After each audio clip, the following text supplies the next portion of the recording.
Bonsoir à tous et bienvenue dans ce grand direct. À la une ce soir, les Bleus face à l'Allemagne, grande favorite de cet Euro. L'équipe de France a la pression sur ses épaules pour son entrée en lice dans l'Euro. Ce soir, à l'Allianz Arena de Munich, les supporters de la région vont pouvoir profiter d'une fan zone. Ça se passe à Saint-Maximin dans le Var. Coup d'envoi de la vaccination des adolescents aujourd'hui en centre avec le vaccin Pfizer, avec l'autorisation des deux parents et bien sûr le consentement du mineur. 3,5 millions d'adolescents sont éligibles.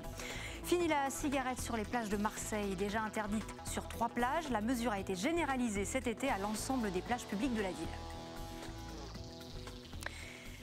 L'événement ce soir, c'est bien sûr la France qui entre en lice dans l'Euro, entrée dans la compétition face à l'Allemagne. Nous serons nombreux évidemment ce soir à suivre la rencontre dans notre canapé, dans un bar ou bien dans une fan zone. La plupart des grandes villes ne vont pas mettre en place de fan zone avant les quarts de finale, mais de plus petites villes ont décidé de l'organiser dès ce soir. C'est le cas de Saint-Maximin, tout près de Brignoles, où l'on retrouve Thomas Bernab.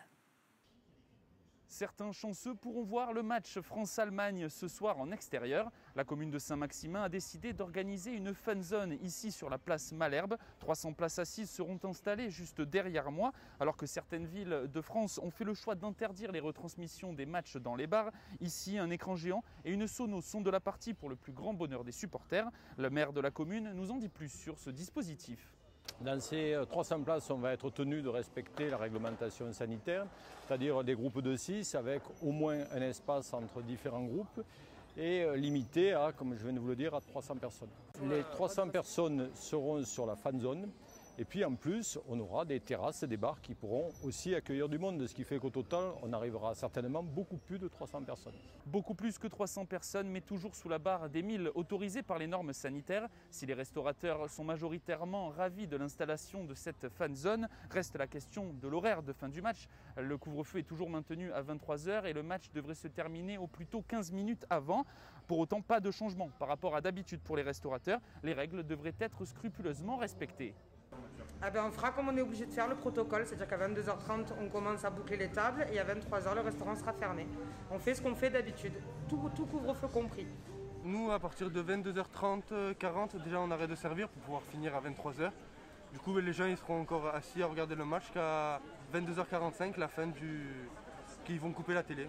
De son côté, le ministre de l'Intérieur, Gérald Darmanin, a demandé au préfet de faire preuve d'une particulière mansuétude dans le contrôle des personnes qui rentreraient chez elles après avoir regardé le match à l'extérieur de leur domicile. On en parle sur ce plateau avec Dominique Poulain, bonsoir. Bonsoir Céline. Vous êtes journaliste sportif à Radio France. C'est ça. On va parler de cette rencontre de ce soir avec ces Bleus qui font figure de grands favoris. Évidemment, ils sont champions du monde. Mais en fait, ce n'est pas forcément une bonne chose. Ce n'est pas forcément évident d'avoir ce statut pour entamer une compétition. Ce n'est pas évident parce que, tout simplement, que l'équipe de France est l'équipe à battre. Elle est championne du monde en titre. Elle est vice-championne d'Europe. D'autant plus qu'elle entame la compétition face à l'Allemagne. Les Allemands, ils ont une revanche à prendre parce qu'en demi-finale, les Français avaient battu les Allemands en demi-finale de l'Euro en 2015, il me semble. C'était au Stade Vélodrome à Marseille, c'était pas très loin d'ici. Donc il y a ce contexte-là qui fait que ce sera une équipe allemande très revancharde. Et ensuite, l'Allemagne va jouer à cette compétition avec un entraîneur qui s'appelle Joachim Löw, qui dispute sa dernière compétition. Donc on sait très bien qu'un entraîneur qui a passé 15 ans, c'est énorme, 15 ans au sein d'une sélection, pour lui c'est le moment ou jamais, et puis pour ses joueurs c'est aussi une façon de lui rendre un hommage et de lui dire un grand merci. Après la France est favorite, mais ce n'est pas la seule favorite parce qu'il y a d'autres nations, je pense. Alors, par exemple comme ça, je pense peut-être à la Belgique, après il faut voir l'Espagne, mais après cette compétition se déroule dans un contexte assez particulier, et ça peut changer beaucoup de choses. Il suffit qu'il y ait un joueur qui soit positif à la Covid et ça change tout. Et oui, il y a ça quand même. Alors d'ailleurs, comment ça s'organise? Parce qu'on imagine que les joueurs sont un peu placés dans une bulle. Les joueurs sont placés dans une bulle. Ils sont placés dans une véritable bulle. Est-ce qu'ils sont vaccinés d'ailleurs? On le sait ça? On ne sait pas. On ne sait pas parce qu'à chaque fois qu'on pose la question au staff de l'équipe de France, on ne veut pas trop répondre, tout simplement parce qu'il y a le secret médical. Bien sûr, chacun a droit au secret médical, mais du coup, effectivement, il y a cette bulle mise en place autour d'eux. Il y a cette bulle qui est mise en place autour de l'équipe, et Didier Deschamps est très strict sur ça. Moi, je me souviens, j'ai assisté à sa conférence de presse lorsque l'équipe de France est venue pour son deuxième match de préparation à l'Alliance Riviera. Et j'avais des photos à lui donner à Didier Deschamps. Et donc, je le vois après la conférence de presse. Je lui dis, tiens, j'ai des photos à te donner. Il me dit, mais je suis désolé, je ne peux pas les prendre. Parce que, comme j'avais touché l'enveloppe avec les photos, je dis, mais Didier, je ne vais pas repartir chez moi avec les photos, etc. Et donc, il a appelé une personne qui a mis des gants pour prendre les photos qui étaient destinées à Didier Deschamps. Oui, c'est l'anecdote qui montre bien la rigueur sur ce protocole. Ensuite, depuis que l'équipe de France est rentrée dans cette compétition, ou va y rentrer, les conférences de presse d'avant-match, parce qu'il y a toujours un joueur et l'entraîneur qui viennent avant chaque match, pour les matchs de préparation, on était en face de Didier Deschamps, on était encore en face d'Hugo Lloris ou de Kylian Mbappé. Là, les confs se font par visio. Et autre chose aussi, c'est que les joueurs vont vivre un mois ensemble. D'habitude, ils peuvent se disperser en recevant leur famille, notamment leur épouse. Là, ils ne verront pas leur famille. Là, normalement, il n'y a pas leur famille. Là, pour l'instant, ils sont en contact avec leur famille que par visio, encore une fois. Est-ce que la France, c'est une équipe qui fait peur ? La France, c'est forcément une équipe qui fait peur parce qu'elle est championne du monde en titre. Et puis, elle a des joueurs qui jouent dans les plus grands clubs européens. Et quand vous prenez uniquement, par exemple, l'attaque, quand vous prenez Mbappé, Benzema, Griezmann, déjà, sur le papier, c'est la meilleure attaque d'Europe. Alors justement, celui qu'on va attendre sur le terrain ce soir, c'est Benzema, qui a fait son retour il n'y a pas longtemps en équipe de France. Qui a fait son retour il n'y a pas longtemps en équipe de France, qui a fait son premier match après un peu plus de 5 ans, c'était à Nice, à l'Alliance Riviera. Il avait disputé du reste son dernier, avant d'être mis sur la touche, à Nice également. C'est vrai que c'est un joueur qui va être attendu. Et tout le monde le connaît. Tous les adversaires de la France connaissent Karim Benzema. Donc ça veut dire qu'il sera marqué, comme on dit, à la culotte. Donc ça peut être aussi un des avantages. Ensuite, ça dépend comment va se passer les relations entre Benzema, entre Griezmann, entre Kylian Mbappé. Oui, comment va vivre ce groupe sur le terrain ? D'autant plus que, on sait, en travers les images, que ce groupe vit bien. Mais encore une fois, ce sont des images qui sont données par la Fédération française de football. Oui, c'est-à-dire qu'il y a la bulle sanitaire, mais il y a aussi la bulle de communication. Voilà, exactement. Et ensuite, on a vu déjà qu'il y a eu quelques petites frictions, quelques petites tensions entre Mbappé et Giroud. Ça a transpiré à travers quoi, si cette communication est si maîtrisée ? Parce que c'était au cours d'une conférence de presse où Giroud n'a pas voulu être maladroit. Simplement, vous connaissez bien les journalistes, et quand on veut une réponse, on insiste parfois lourdement. Donc il suffit qu'un journaliste ait insisté lourdement à Giroud pour lui faire dire oui, quand c'est Mbappé qui est à tes côtés, tu as moins de ballons, etc., etc. Donc on est un peu titilleux, quoi. Et parfois, il faut reconnaître, on aime bien mettre de l'huile sur le feu. Alors, ce soir, il devrait y avoir un moment assez symbolique. Les joueurs de l'équipe de France ont décidé de poser un genou à terre avant le coup d'envoi du match. Évidemment, symbole, en mémoire à George Floyd. Et voilà, les sportifs américains ont été les premiers à poser le genou à terre, à la mémoire. Plus les basketteurs. Les Français l'avaient fait. Notamment lors du deuxième match de préparation et dernier match de préparation à Nice, justement, contre le Pays de Galles. Alors après, c'est leur choix, mais j'ai peur que quand même ça crée certaines polémiques. J'ai un peu peur de ça parce que j'ai peur que ce geste, ce mouvement soit récupéré politiquement. Et ça a commencé depuis ce matin sur les réseaux sociaux. Donc, pour autant, l'intention est louable. L'intention est tout à fait louable, naturellement. L'intention est tout à fait louable. Mais vous savez bien qu'on est en pleine période électorale et qu'il y aura une récupération politique derrière. Ça, c'est évident. Pour terminer, un petit pronostic pour ce soir ? Difficile parce que les deux équipes rentrent dans la compétition. J'ai envie de dire qu'ils vont peut-être pas lâcher les chevaux tout de suite, d'autant plus que ce sont les deux favoris avec le Portugal, les favoris de ce groupe. C'est les deux premiers, on le rappelle, qui sont qualifiés. Il y a le meilleur troisième également, d'autant plus qu'avant cette rencontre, il y aura la Hongrie contre le Portugal. Les Allemands, les Français vont connaître le résultat. Ça peut peut-être jouer. Moi, j'ai envie de dire la France, mais je ne serais pas étonné de voir un match nul. Pas étonné de voir un match nul. Eh bien, c'est noté, on verra. Résultat dans quelques heures. Merci Dominique Poulain d'avoir été en direct avec nous ce soir. Merci à vous. Portez-vous bien. Merci, à bientôt. Allez, toute autre chose. L'actualité du jour aujourd'hui, c'est aussi la vaccination des 12-17 ans qui a démarré. Nouvelle étape dans la campagne de vaccination. Les adolescents peuvent recevoir le vaccin Pfizer, mais sous condition, il faut l'accord des 2 parents. Accord donné par ses parents à un jeune garçon qui est allé rencontrer Kelly Varja. La vaccination pour son fils Valentin, âgé de 15 ans, Jean-Marcel l'attendait avec impatience. Je trouve que c'est quand même très important que les jeunes se fassent vacciner pour éviter de passer par où je suis passé. Donc voilà, parce que je reviens de très loin. En février dernier, le papa contracte le virus et développe une forme grave qui le conduit jusqu'en réanimation. Toute la famille est sous le choc. Ils étaient obligés donc de me mettre dans un coma artificiel, m'intuber. Après, pendant 1 semaine, je suis resté dans le coma. J'ai été après en soins intensifs pendant 2 semaines. C'est le pire moment de ma vie, j'ai jamais été comme ça de ma vie, franchement.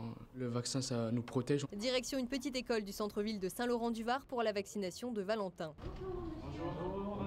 Alors, première ou deuxième vaccination ? Première vaccination, c'est pour mon fils. Compte tenu qu'un seul des 2 parents est présent, oui. Ça signifie qu'en fait, vous attestez, vous vous engagez sur la volonté de ta maman, oui, qu'il soit vacciné. Tout à fait. D'accord ? Lors de l'entretien, le parent accompagnateur doit obligatoirement présenter une attestation signée des 2 parents. On vérifie aussi le consentement du mineur. L'enfant est interrogé pour quand même recueillir son consentement sur la vaccination, on lui explique le déroulé de la vaccination. Il peut poser des questions au médecin, à l'infirmière. On a peu d'enfants qui nous disent je vis dans une famille où j'ai des grands-parents à risque ou quoi que ce soit. C'est vraiment la question vacances pour l'instant qui motive cette demande de vaccination. Pensez à quelque chose de sympa, les copains, le hand de ce soir. Ça va ? Ouais, ça va. Alors ? C'est fini déjà ? Bah ça n'a pas fait du tout mal. Et comme Valentin, d'autres adolescents ont fait le choix de se rendre dans ce centre de vaccination. On ne s'attendait d'ailleurs pas à autant de personnes. Entre 20 et 30 mineurs ce matin. Je pense qu'on sera au-dessus de 30. C'est pas mal sur les 500 au total que nous avons d'inscrits aujourd'hui. Prochain rendez-vous pour Valentin dans 6 semaines. En attendant, ça ne l'empêchera pas d'aller jouer au handball dès ce soir. La qualité de l'eau, on le sait, est un enjeu majeur pour les villes du littoral, pour la préservation de l'environnement bien sûr, mais aussi pour attirer les baigneurs et les vacanciers. À Menton, des bateaux patrouillent tout l'été pour faire la chasse aux déchets. Alexis Ricard. Ils sont les garants de la bonne qualité de l'eau des plages de Menton. Chaque été, 2 bateaux comme celui-ci traquent les déchets en surface, au plus près des plages, jusqu'à 300 mètres au large. La saison passée, on a récupéré près de 70 mètres cubes de déchets sur toute la saison. À noter qu'il y a 2 bateaux tous les jours, du 15 juin au 15 septembre, de 7h à 17h30. Donc les déchets vont vraiment tous s'emmagasiner dans le sac à patates, sac jaune. Alors on trouve tout type de déchets d'origine humaine et d'origine naturelle. Donc d'origine naturelle, on trouve des morceaux de bois, on trouve des algues, des végétaux principalement.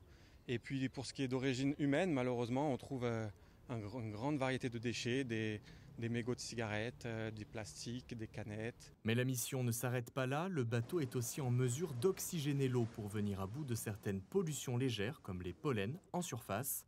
Les déplacements en mer sont aussi l'occasion d'effectuer des prélèvements d'eau. Donc les prélèvements, on est mobilisable sous 1 heure et ensuite l'analyse se fait sous 3 heures, donc sous 4 heures, allez 4h30, 5 heures en fonction du trajet pour emmener les échantillons au laboratoire, on est en mesure de fournir aux communes des qualités d'eau de baignade.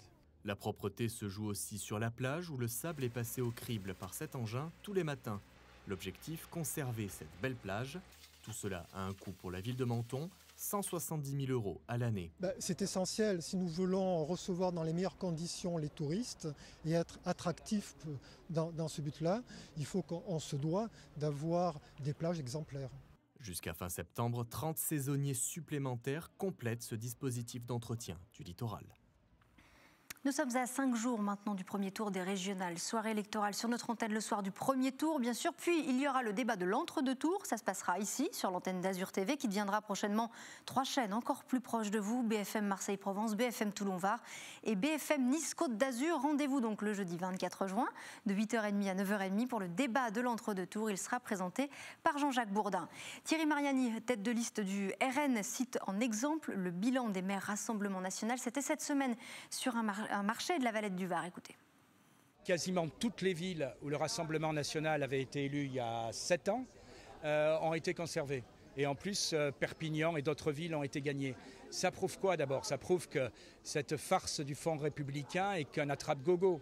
Voilà, et en plus que les gens sont plutôt contents, puisque tous les maires ont été réélus dès le premier tour parce qu'ils avaient baissé les impôts, parce qu'ils avaient baissé l'insécurité. Donc il faut qu'ils trouvent un peu autre chose. Voilà. Ça prouve aussi qu'on a fait des preuves dans des mairies et on veut faire une preuve dans notre région. Il y a l'une des principales compétences de la région qui est l'emploi et tout ce qui concerne l'économie. Nous disons très clairement, par exemple, que nous voulons favoriser les entreprises régionales par la mise en place de certains critères sociaux ou environnementaux dans les marchés publics. Si on construit un lycée à Fréjus, entre une entreprise qui soumissionne et qui vient de Hyères ou de Toulon et une entreprise qui viendrait de Bordeaux ou de Lyon, il y en a une qui sera beaucoup plus polluante. Et pour protéger l'environnement, les critères environnementaux, ce sera l'un des critères. Par exemple, vous pouvez aussi décider que les entreprises qui soumissionnent au marché doivent prendre tant de pourcentage d'apprentis parce que la formation est une des compétences de la région et il faut que ces apprentis aient des chances de travailler dans la région. Et puis, je vais vous prendre 2 ou 3 autres exemples. Les aides aux entreprises, les aides directes aux entreprises, c'est 40 millions sur le budget de la région. 40 millions. On pense qu'il faut doubler ce chiffre et c'est tout à fait possible. La cigarette interdite sur les plages de Marseille depuis le 1er juin, expérimentée depuis 2 ans. La règle est désormais étendue à l'ensemble des plages marseillaises. Alors comment les Marseillais accueillent-ils cette interdiction du tabac? Réponse avec Cindy Chevaux et Luca Licata-Caruso. Il est strictement interdit de fumer sur la plage. Il faut aller au niveau de la digue si vous souhaitez fumer. Le message est clair. Ici, comme sur toutes les plages surveillées de Marseille, il est désormais interdit de fumer. Une réglementation plutôt bien perçue par les Marseillais rencontrés ce matin sur la plage des Catalans. Je me dis au niveau de l'hygiène aussi, ne pas se balader sur la plage, être confronté à un mégot tous les 2 mètres, même pour les enfants, pour les familles, pour tout le monde. C'est hyper important, je trouve que c'est une très bonne initiative. J'ai vu qu'en vapotant, ça faisait un gros nuage de fumée. Et donc naturellement, j'ai été demandé au maître nageur si je pouvais vapoter et apparemment non. Et je trouve que c'est bien en fait. Je fumais 2 paquets et depuis que je suis à Marseille, vu que je viens souvent à la plage, tout ça, les trajets, tout ça, là, de là jusqu'à là-bas, ça me saoule. Ça me saoule, du coup, je fume beaucoup moins. Diminuer la consommation de tabac sur le littoral marseillais, c'est l'objectif à long terme de la municipalité. Pour l'heure, plus de prévention que de répression. Tout ça, ça va prendre du temps. On va se donner un temps de pédagogie pour expliquer quels sont les impacts de la cigarette. La véritable verbalisation n'interviendra que plus tard, quand nous aurons fait tout ce travail de sensibilisation, ce travail sur le fond, cette approche qui se veut aussi une approche humaine, en plus d'être une approche environnementale. À Marseille, 100 000 mégots sont jetés par terre toutes les heures. Il est l'un des tout premiers festivals gratuits à signer la reprise, ça y est, de l'activité culturelle, le festival des Nuits Métis. Il est de retour à Miramas, ça dure 3 week-ends à partir du 24 juin. Pour cette 28e édition, l'affiche du festival célèbre encore une fois les musiques du monde. Écoutez. Sur ce festival, je pense qu'on va retrouver beaucoup de joie, de manière principale. Et je pense que c'est assez essentiel, parce que ça va permettre de retrouver la force. La force pour vivre, pour faire des projets, pour chanter, pour écouter, pour être acteur, spectateur de l'art, qui est à mon sens le biais le plus sain pour communiquer et exister. Voilà.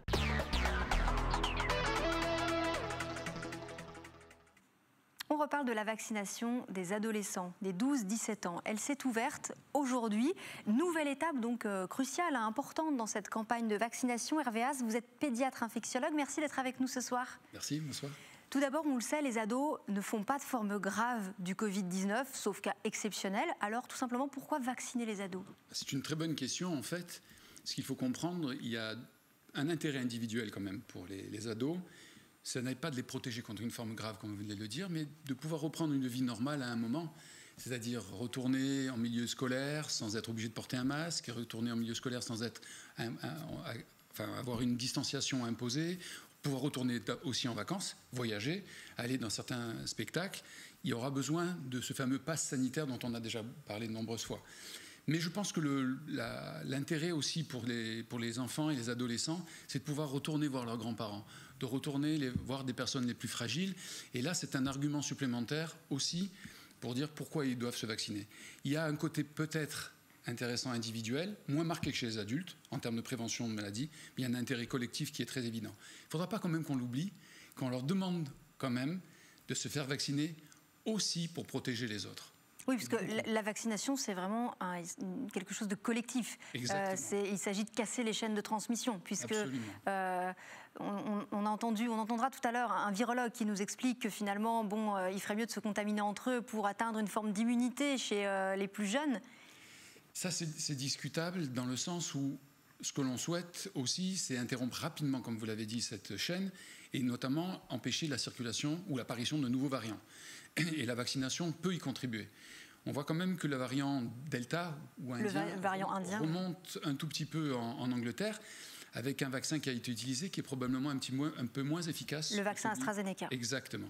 Oui, et d'ailleurs, ce matin, l'épidémiologiste Pascal Crépet disait que le variant indien allait devenir majoritaire en France. Pour lui, c'était une certitude. Alors, dans ce genre de situation, il faut être prudent avec nos affirmations, mais c'est une crainte légitime. Oui, puisque ça, c'est vrai. On peut peut-être expliquer le principe qu'en fait, quand un variant est plus contagieux qu'un autre, eh bien, fatalement, il prend la place de l'autre. C'est ce qu'on a vu avec le variant anglais.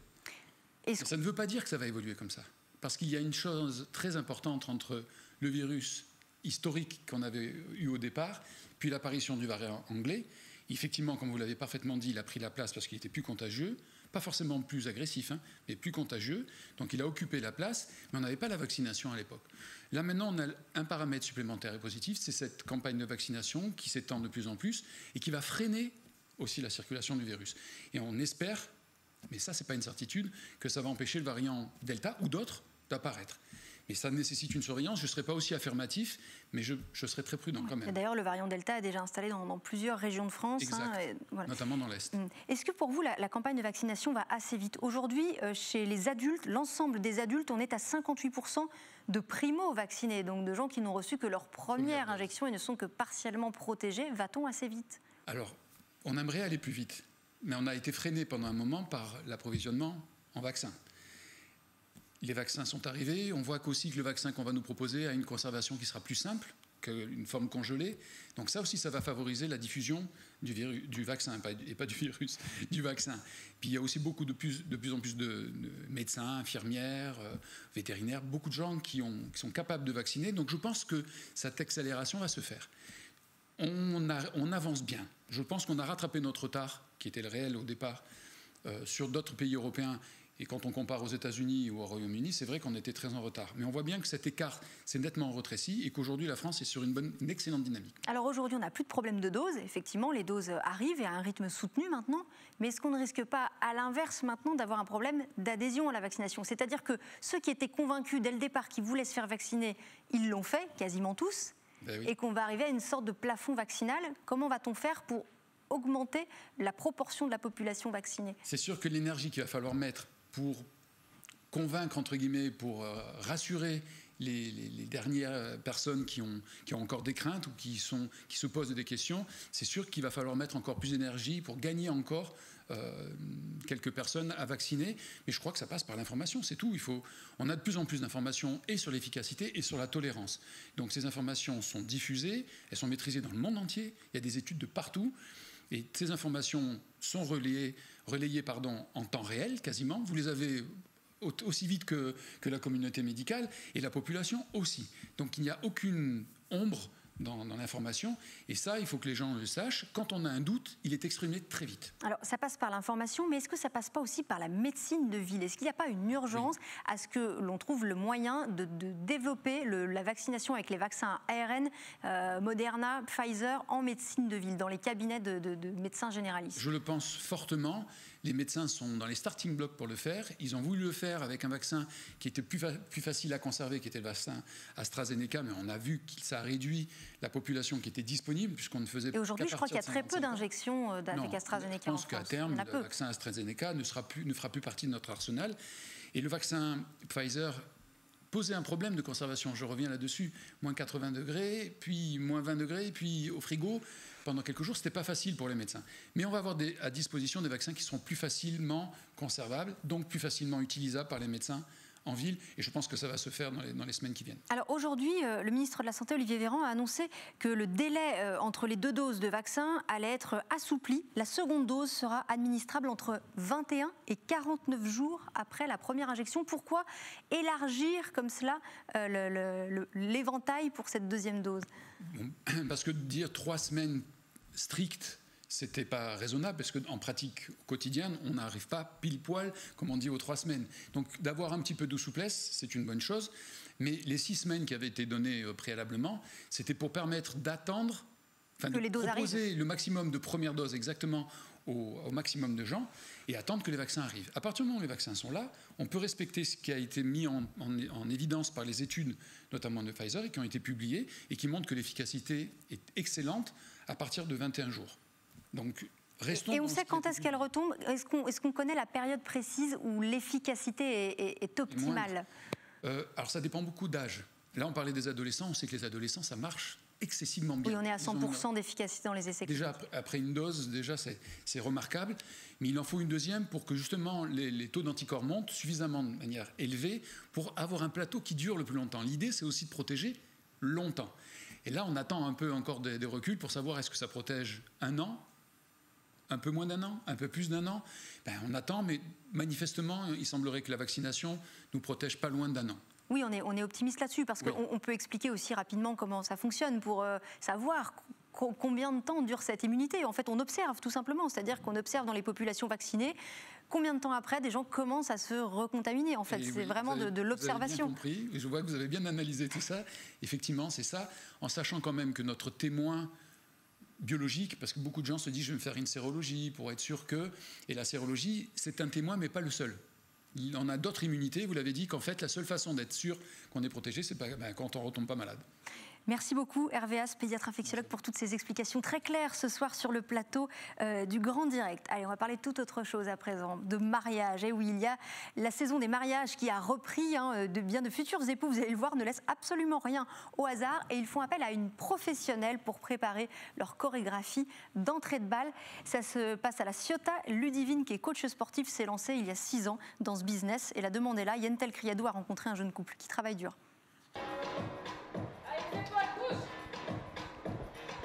Avant-dernière répétition avant le grand jour. Rebecca et Julien répètent leur chorégraphie d'entrée de bal pour leur mariage sous le regard attentif de Ludivine, leur chorégraphe. Ensuite, éloigne-toi, passe joliment et toi tu l'accompagnes. Voilà, c'est tout. Et tu reviens. Très bien. Les futurs mariés ont fait appel à cette professionnelle pour créer leur danse, un service de plus et un stress en moins. C'était un stress supplémentaire. Déjà, le mariage, c'est un stress en lui-même. Donc, le fait d'avoir une choré, d'avoir un suivi, d'avoir une écoute et aussi d'avoir des cours individuels. On pensait que ça allait être en groupe, donc qu'il y ait cette proximité, c'est parfait. Ça nous fait prendre confiance pour le mariage. Pas de portée à la dirty dancing pour Rebecca et Julien. Un enchaînement de chorégraphies simples qui leur ressemblent. Ludivine s'adapte à leur niveau, mais aussi à leur personnalité. Sa mission, faire de ce moment stressant un instant de plaisir et de complicité. C'est un partage avant le mariage pour les futurs mariés, donc ils partagent ce petit moment, ce petit délire. C'est pas du tout en général dans leur corde, parce que s'ils faisaient de la danse, ils n'auraient pas besoin de moi pour créer et pour l'apprendre et pour la faire. Donc ils se libèrent du temps à la maison pour répéter. Ça, c'est vraiment un souvenir à vie et un petit moment qu'ils partagent autre et détente, parce que le mariage est stressant et ça reste effectivement une prestation, mais le côté un peu plus ludique. Il faudra au total à ces futurs mariés près de 6 heures de cours particuliers pour être fin prêts à offrir ce spectacle à leurs invités le 13 juillet prochain, entre ambiance et émotion. Et on leur souhaite beaucoup de bonheur. Tout de suite, la seconde partie du Grand Direct. Pour vous informer au plus près de chez vous, Azur TV devient BFM Marseille-Provence, Toulon-Var, Nice-Côte d'Azur.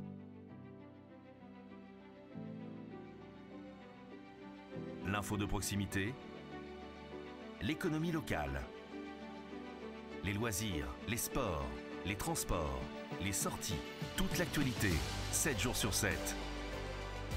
Toute la journée, des rendez-vous d'information réactualisés en permanence. Avec le Grand Journal du Sud, pour vous informer au plus près de chez vous. C'est une équipe 100% dédiée, réactive, des innovations technologiques au service du direct. Info, météo, proximité, ce qui fait votre quotidien.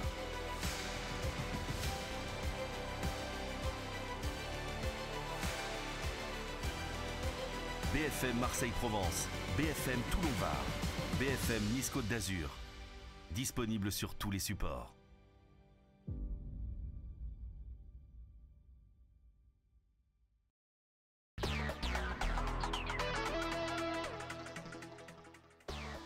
Dans cette seconde partie du Grand Direct, les Bleus face à l'Allemagne. Ce soir, grande favorite de cet Euro, l'équipe de France a la pression pour son entrée en lice dans l'Euro. Ce soir à l'Allianz Arena de Munich. Nous irons prendre la température sur le cours Saleya à Nice où les supporters devraient être au rendez-vous ce soir. Coup d'envoi de la vaccination des ados aujourd'hui en centre avec le vaccin Pfizer, avec l'autorisation des 2 parents et bien sûr le consentement du mineur. 3,5 millions d'adolescents sont désormais éligibles. Le soleil, la mer et les plaisanciers de plus en plus nombreux à l'approche de l'été. À Antibes, nous avons embarqué avec la brigade nautique qui a renforcé ses contrôles.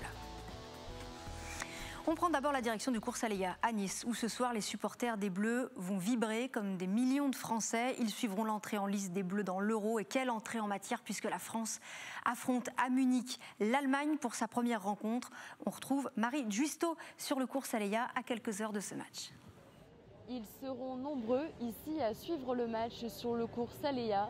Les clients ne sont pas encore tous attablés en terrasse. Le premier match de la France à l'Euro face à l'Allemagne n'est qu'à 21h.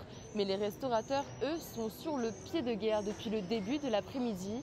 Ils préparent évidemment la mise en place des tables, des télévisions pour que les clients profitent du spectacle et on l'espère fêter la victoire des Bleus. Le cours Saleya est un vrai lieu de vie lors de tels événements. On se souvient d'ailleurs des festivités en 2018 lors de la Coupe du Monde. L'ambiance sera certainement à son comble pour l'événement footballistique.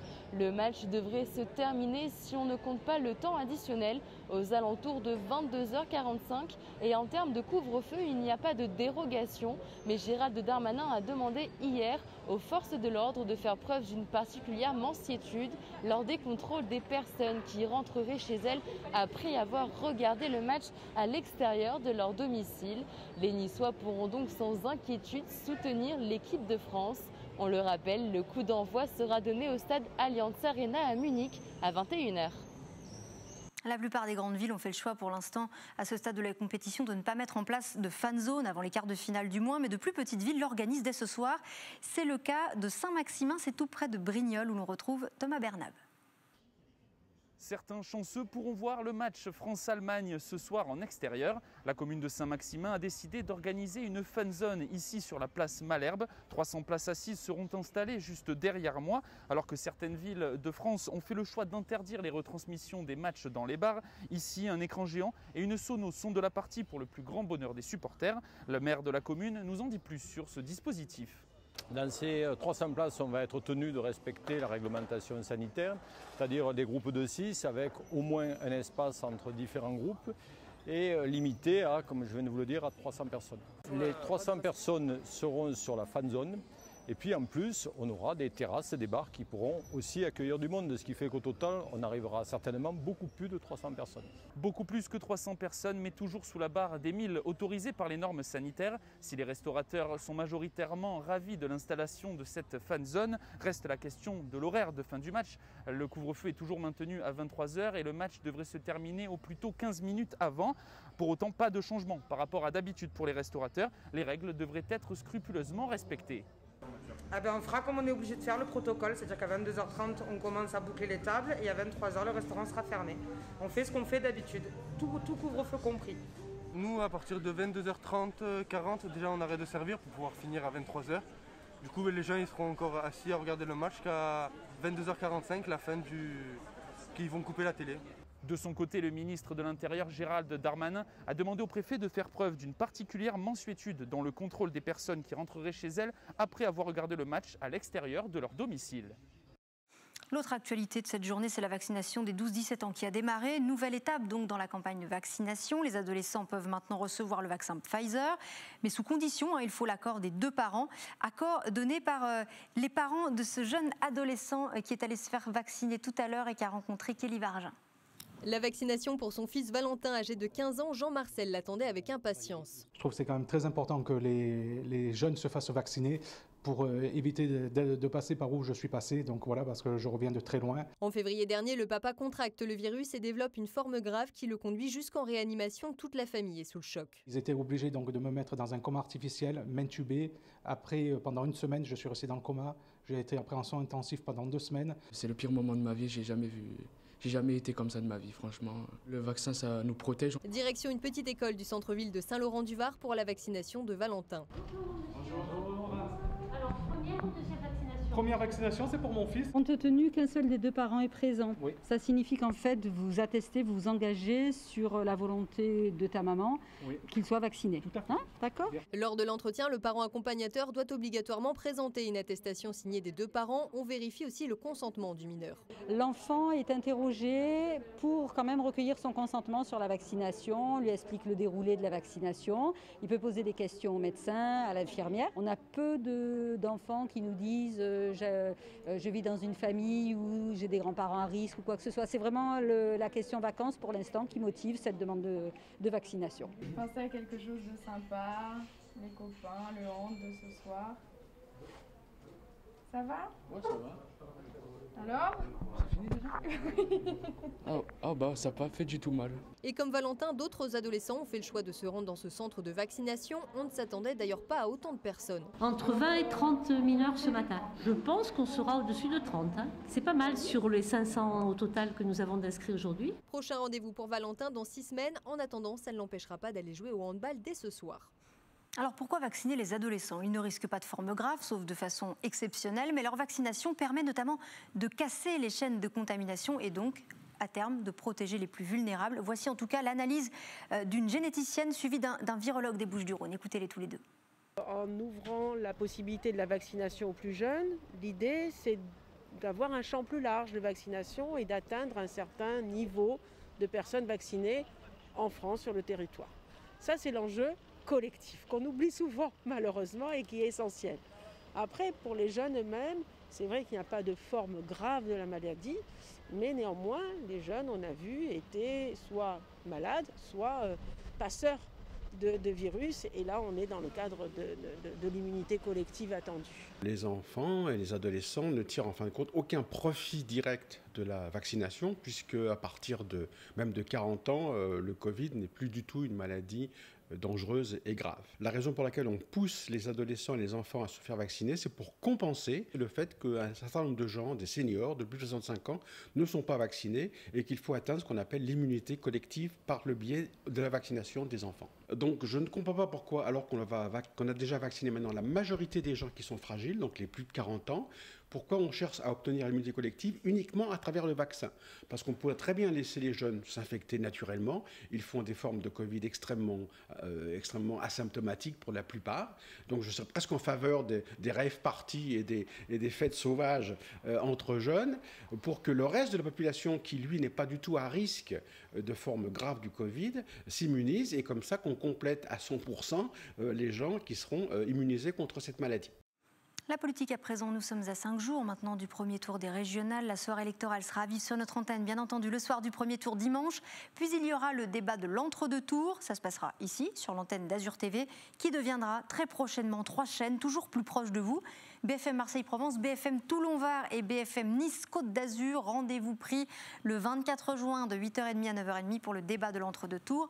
Il sera présenté par Jean-Jacques Bourdin. D'ici là, Thierry Mariani, tête de liste du RN, cite en exemple le bilan des maires Rassemblement National. C'était sur un marché de la Valette du Var. Quasiment toutes les villes où le Rassemblement National avait été élu il y a 7 ans ont été conservées. Et en plus, Perpignan et d'autres villes ont été gagnées. Ça prouve quoi d'abord? Ça prouve que cette farce du Front républicain est qu'un attrape-gogo. Voilà, et en plus que les gens sont plutôt contents, puisque tous les maires ont été réélus dès le premier tour parce qu'ils avaient baissé les impôts, parce qu'ils avaient baissé l'insécurité. Donc il faut qu'ils trouvent un peu autre chose. Voilà. Ça prouve aussi qu'on a fait des preuves dans des mairies et on veut faire une preuve dans notre région. Il y a l'une des principales compétences de la région qui est l'emploi et tout ce qui concerne l'économie. Nous disons très clairement, par exemple, que nous voulons favoriser les entreprises régionales par la mise en place de certains critères sociaux ou environnementaux dans les marchés publics. Si on construit un lycée à Fréjus, entre une entreprise qui soumissionne et qui vient de Hyères ou de Toulon et une entreprise qui viendrait de Bordeaux ou de Lyon, il y en a une qui sera beaucoup plus polluante. Et pour protéger l'environnement, les critères environnementaux, ce sera l'un des critères. Par exemple, vous pouvez aussi décider que les entreprises qui soumissionnent au marché doivent prendre tant de pourcentage d'apprentis parce que la formation est une des compétences de la région et il faut que ces apprentis aient des chances de travailler dans la région. Et puis, je vais vous prendre 2 ou 3 autres exemples. Les aides aux entreprises, les aides directes aux entreprises, c'est 40 millions sur le budget de la région. 40 millions. On pense qu'il faut doubler ce chiffre et c'est tout à fait possible. Voilà, Thierry Mariani qui est donné en tête dans les derniers sondages, mais cela n'affole pas visiblement Pierre-Paul Léonelli, il est colistier Les Républicains de Renaud Muselier. Les sondages lui font faire la course en tête, mais sur le terrain, nous avons une autre, je dirais, perception des choses. Ensuite, je rappelle qu'en 2015, Marion Maréchal Le Pen, qui était la candidate FN, était aussi en tête, donnée dans tous les sondages. En revanche, nous, notre seule, je dirais, opposition, c'est l'abstention. Je pense que rien n'est joué, parce que effectivement, il y a eu un trouble sur le sujet. Les élections présidentielles, on l'a bien vu, se sont invitées dans le débat régional. On parle d'immigration, on parle de sécurité. Oui, ce sont des sujets importants, mais ce sont des sujets qui ne concernent pas pour l'instant la région, même si nous avons mis 700 millions d'euros sur les transports, même si nous mettons sur la sécurité dans les transports, sur les lycées, bien sûr des budgets et des financements. Mais aujourd'hui, les sujets, c'est le développement économique, c'est l'éducation, c'est les lycées, c'est la formation. Les fortes chaleurs entraînent un pic de pollution à l'ozone. Ces jours-ci, dans les Bouches-du-Rhône, le département est placé en alerte niveau 2, l'alerte maximale, et cela pourrait bien durer plusieurs jours. Manou Mujica. Dans le ciel marseillais, la bonne mer est à peine visible. Les îles du Frioul enveloppées dans un nuage de pollution. Pour le 4e jour consécutif, les capteurs enregistrent une masse d'air chargée en ozone supérieure au seuil recommandé. Conséquence, le département des Bouches-du-Rhône est placé en alerte de niveau 2. Pour les jours à venir, donc les tendances sont pas forcément favorables pour la qualité de l'air. Donc on va rester quand même avec des températures assez importantes, peu de dispersion. Donc il est vraisemblable que l'épisode perdure dans les prochains jours. La préfecture appelle à la vigilance du public. Sur les routes, la vitesse est abaissée de 20 km/h. Allure réduite également pour les navires du Grand Port Maritime. Dans le centre-ville de Marseille, la circulation des poids lourds de plus de 3,5 tonnes est interdite. Le stationnement gratuit pour les résidents abonnés. Les industriels, eux, doivent maîtriser leurs émissions polluantes. De son côté, la métropole d'Aix-Marseille-Provence incite à prendre les transports en commun. La métropole applique la gratuité de l'abonnement courte durée pour le vélo en libre service, la gratuité des parkings relais sur Aix-en-Provence. Le ticket Un Voyage est valable la journée entière sur les réseaux de la RTM et d'Aix-en-Bus. Pour mémoire, en 2019, un épisode de pollution avait duré 17 jours consécutifs. Il avait conduit les autorités à mettre en place une circulation alternée, de l'inédit dans la cité phocéenne. Les plaisanciers sont déjà nombreux sur la côte d'Azur. À Antibes, nous avons embarqué avec la brigade nautique qui a renforcé ses contrôles. Un sujet de la rédaction de BFM TV. Un grand ciel bleu ensoleillé et une mer calme, les conditions sont idéales pour profiter d'une sortie en bateau. À l'approche des vacances, cette patrouille de la gendarmerie renforce ses contrôles en mer. S'il n'y a pas de flamme, il n'y a pas d'activité. Inspection des papiers et de l'ensemble du matériel pour ce groupe d'amis venus faire du wakeboard, mais pas d'amende. Après, la ligne, elle n'est pas réglementaire. Il faut un largage rapide. Une présence pédagogique autant dissuasive que répressive auprès de plaisanciers parfois peu expérimentés. Comme ce bateau, naviguant trop vite dans la baie de Cannes. On va contrôler le bateau, les papiers. La vitesse était un peu supérieure, ça reste correct. Des contrôles pour les touristes, mais aussi pour les professionnels, plutôt bien reçus par ce moniteur de plongée. régulièrement avec des hélices qui nous passent sur la tête. Grâce aux gendarmes nautiques qui sont là et qui assurent la surveillance, on a une certaine perception du bonheur en sécurité. Même sans panneau de signalisation, le respect de la réglementation est primordial pour la cohabitation entre tous les occupants de la mer, selon Thomas Herrera, chef commandant adjoint de la brigade d'Antibes. On fait en sorte que tout le monde puisse naviguer en sécurité et que tout le monde respecte un minimum les règles de sécurité de navigation sur l'eau. En cas d'infraction au code maritime, la contravention peut s'élever jusqu'à 3 500 € d'amende et une suspension de permis. La cigarette interdite désormais sur les plages de Marseille depuis le 1er juin. Expérimentée depuis 2 ans, la règle est maintenant étendue à l'ensemble des plages marseillaises. Alors comment les Marseillais accueillent-ils cette interdiction du tabac? On leur a posé la question. J'ai vu qu'en vapotant, ça faisait un gros nuage de fumée. Donc naturellement, j'ai été demandé au maître nageur si je pouvais vapoter et apparemment non. Et je trouve que c'est bien en fait. C'est une bonne initiative et la mauvaise c'est de l'arrêter en septembre. Ouais. Et oui, le mieux serait qu'elle continue toute l'année et que ce soit obligatoire même partout en France sur toutes les plages. Je dois me déplacer à chaque fois, me relever parce que en fait, je suis une grosse fumeuse en fait, c'est compliqué. C'était hier la journée mondiale du don du sang, des dons en quantité insuffisante, notamment pendant la crise du Covid-19. Les besoins aussi sont importants pendant l'été lorsque beaucoup de donneurs sont partis en vacances. Un reportage de Marnou Mujica. 30 minutes pour sauver 3 vies, c'est la bonne action qu'a choisi de faire Mohamed. Ce Marseillais est venu donner son sang à la collecte mobile installée jusqu'à samedi sur le Vieux-Port. Si ça peut aider d'autres gens qui en ont besoin, quoi, je veux dire, et moi ça ne me fait pas de mal, donc je ne vais pas ne pas le faire. Pourquoi ne pas le donner ou ne pas le faire? Le début de l'été est souvent synonyme de période creuse pour le don du sang, en raison notamment des départs en vacances. Mais cette année, les stocks sont particulièrement bas. La pandémie a entravé la collecte mobile. Il y a beaucoup d'entreprises dont les travailleurs n'étaient pas forcément disponibles sur le lieu de travail. Donc ça a appauvri un peu la collecte. Et puis bien sûr aussi les établissements d'enseignement supérieur. Les étudiants n'étaient pas là, ils étaient en téléenseignement. Et donc ça a mis fin à toutes les collectes d'enseignement de faculté. En PACA, 1000 poches sont nécessaires chaque jour pour répondre aux besoins. Un objectif loin d'être atteint. Actuellement, l'établissement français du sang récolte entre 600 et 700 dons. Le reste est comblé par la solidarité des autres régions. Pour vous informer au plus près de chez vous, Azur TV devient BFM Marseille-Provence, Toulon-Var, Nice-Côte d'Azur.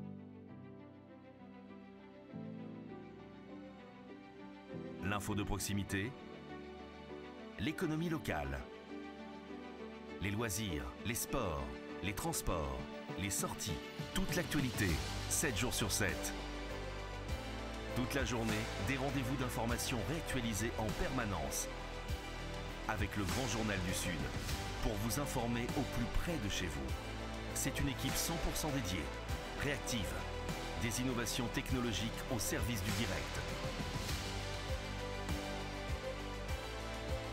Info, météo, proximité, ce qui fait votre quotidien.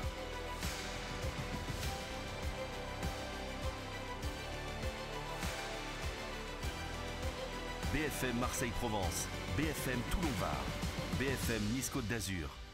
Disponible sur tous les supports.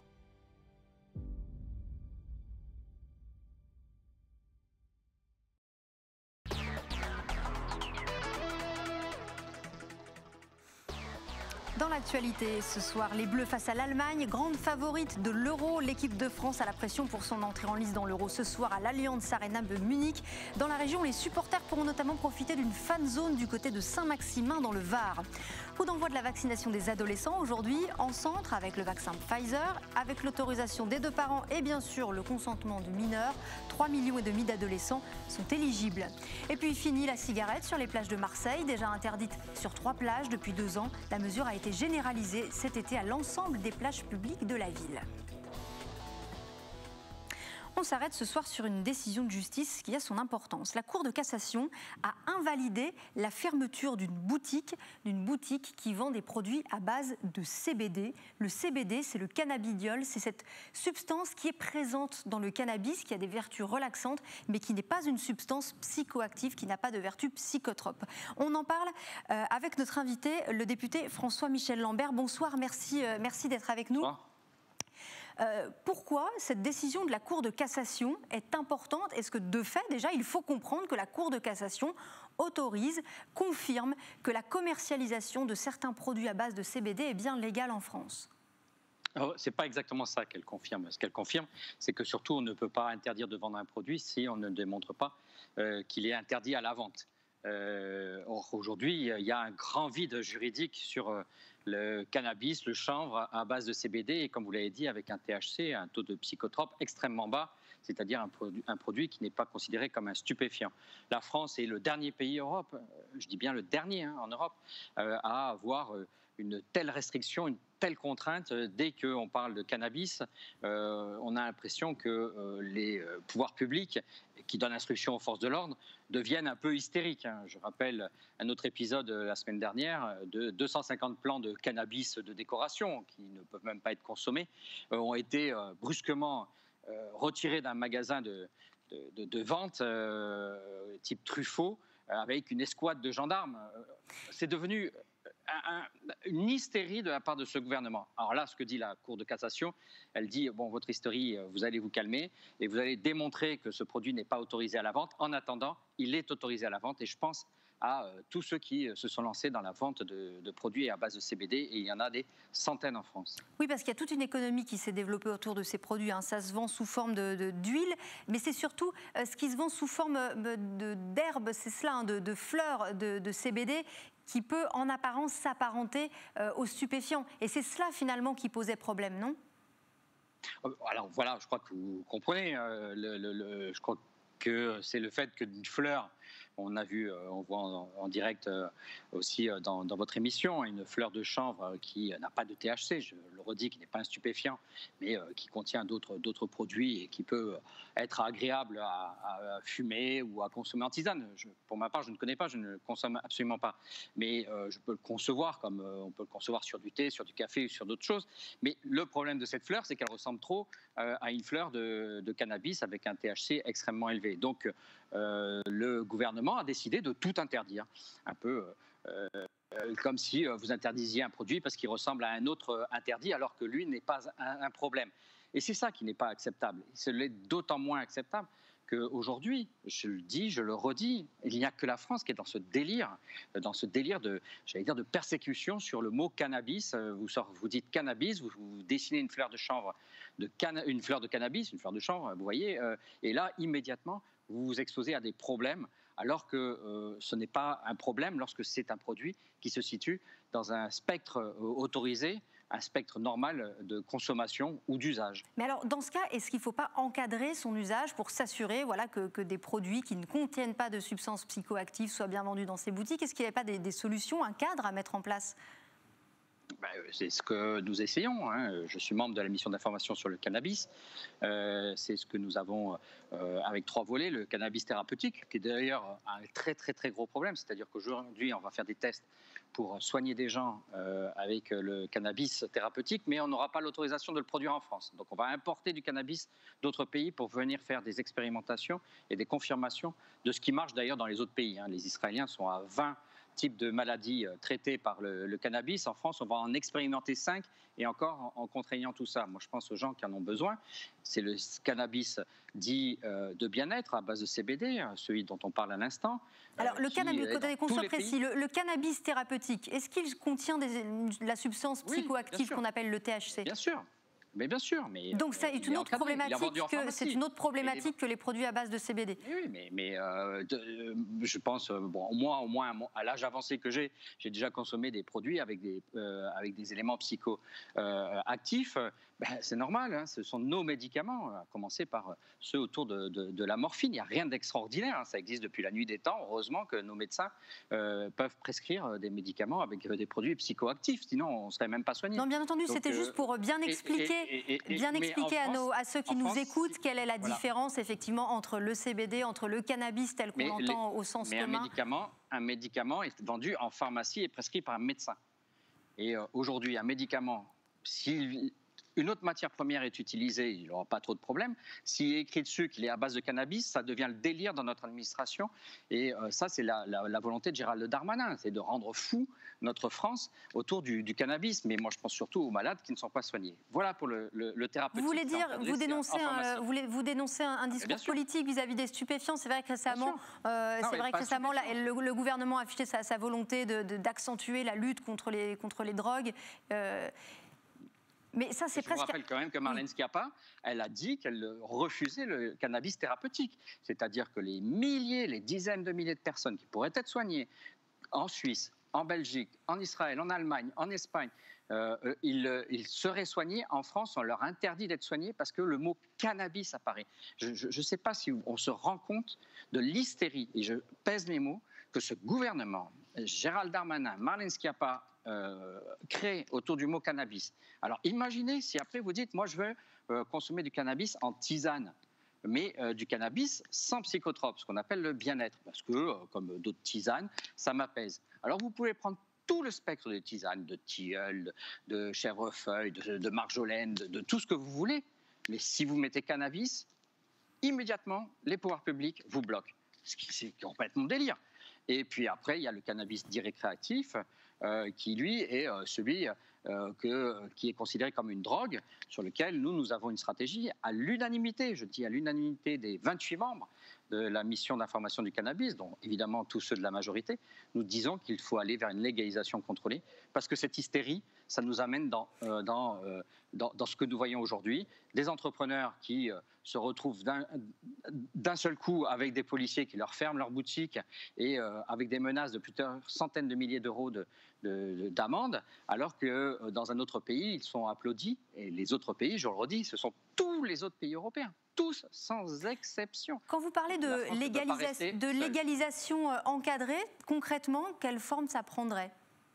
Alors, ça veut dire que ma proposition de loi de juillet 2019 que nous avons abordée en mars dernier, 31 mars, nous avons commencé à l'examiner, c'est l'État qui serait chargé d'encadrer de la semence jusqu'à la distribution un cannabis qui serait dit récréatif, c'est-à-dire un cannabis qui a des effets comme peut avoir le tabac ou l'alcool, donc, ou le sucre, ce sont des drogues, le tabac, l'alcool, le sucre sont des drogues légales, et bien de la même façon, on autoriserait certains types de cannabis vendus à certaines personnes dans certaines conditions, c'est-à-dire notamment les buralistes. C'est ce que l'on voit partout dans l'Europe de proximité, le Portugal, l'Espagne, l'Italie, la Suisse, l'Allemagne, la Belgique, le Luxembourg, les Pays-Bas, tous ces pays autour de nous sont dans une légalisation et nous sommes dans une hystérie sur le cannabis. Merci beaucoup François-Michel Lambert, député des Bouches-du-Rhône, d'avoir été avec nous sur cette question du CBD et plus largement du cannabis en France. Tout autre chose à présent et un petit peu de légèreté, vous allez voir, avec la saison des mariages qui a repris, eh bien, vous allez voir que de futurs époux ne laissent vraiment rien au hasard et certains préparent même leur chorégraphie de début de bal avec une professionnelle. C'est le cas d'un jeune couple qu'a rencontré à La Ciotat Yentel Criado.